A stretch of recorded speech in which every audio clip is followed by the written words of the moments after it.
Hi, I'm Stuart. Hope you're having a great day and getting lots out of the training. I've got a couple of questions to go through, and if there's anything which I missed, I'm sure Richard will be able to fill in any gaps we've got. Okay, so the first question, as the secondary carer, did you feel like you missed out on anything during the first few weeks? Yeah, very much so. I found it really difficult, and I took quite a while to come to terms with the fact that I was the secondary carer and I wasn't having as much time with Dean. So after moping around for a bit, I realised I actually need to do something about it, and I set time specifically for Dean and I to go out and do stuff ourselves as opposed to doing things as a family with the three of us. So yeah, basically you need to kind of manage that yourself and make sure that you put time aside for your child. As a secondary carer, it can be quite hard. You have to kind of sort of muscle in almost and kind of reclaim that time that you need. What advice would you give to other gay couples looking to adopt? To be honest, it's no different to any advice that I would give a single adopter, same-sex, heterosexual couple. It's all pretty much the same. If you're able to give a good home and a good life to a child, then that's all that really matters. I think your background, your circumstances, your protected characteristics, I don't think really matter. I think it's how you approach things is the most important thing that you need to take from this. Next question: how did you find it when trying to build? How did you find it when trying to build a relationship with Dean? When you had to go back to work and were not there all the time. Okay, so I probably had the easiest deal going back to work, and Richard had to deal with all the crap basically. It's difficult because you have to support your partner, and it's hard to do that sometimes when they've had an absolute day from hell with your child or children, and you walk in and you know Dean would like kind of like attach onto me and try and make Rich jealous and all this kind of stuff. So you have to just be very aware of it.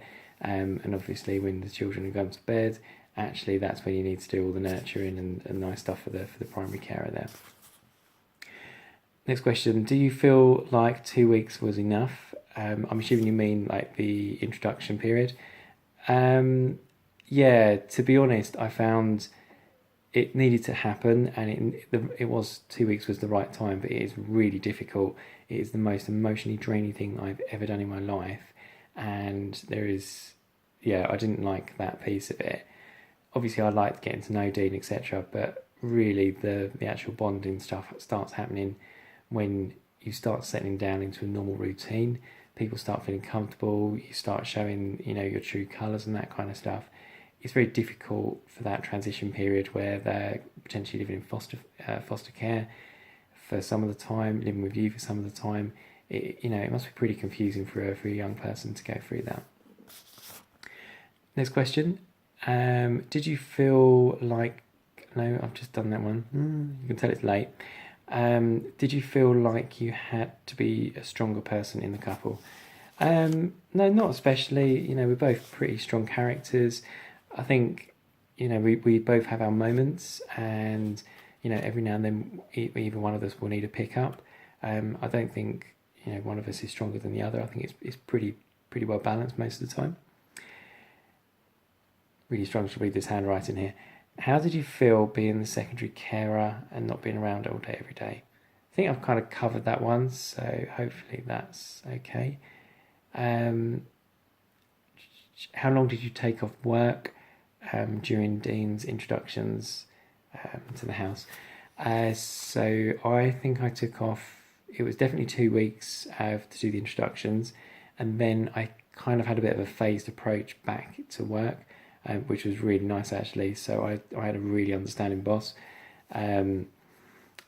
So yeah, it's really as much time as you can get. Save up your annual leave, all that kind of stuff. Try and use it as sensibly as you possibly can. Okay, and then the final question: do you feel it took longer for you to build up an attachment than Richard did? Yeah, absolutely, and that's probably because I was kind of I wasn't understanding why Dean and I weren't forming as strong of attachment, and basically it turned out that I wasn't spending enough one-on-one time with him.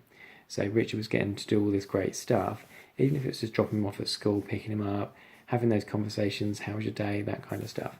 It's all really fresh when they walk out of school. But if you come home at 6 o'clock, actually it's 3 hours old, and for a young person, they don't know, they've already, sort of given that story over once, and the last thing they want to do is go over it again, and they've also forgotten half of it as well. So it's really easy to kind of feel a bit left out, but you have to overcome that, and you have to put things in place to make it work. So anyway, that's the end of the questions, and hope you found that useful, and enjoy the rest of your day. Bye.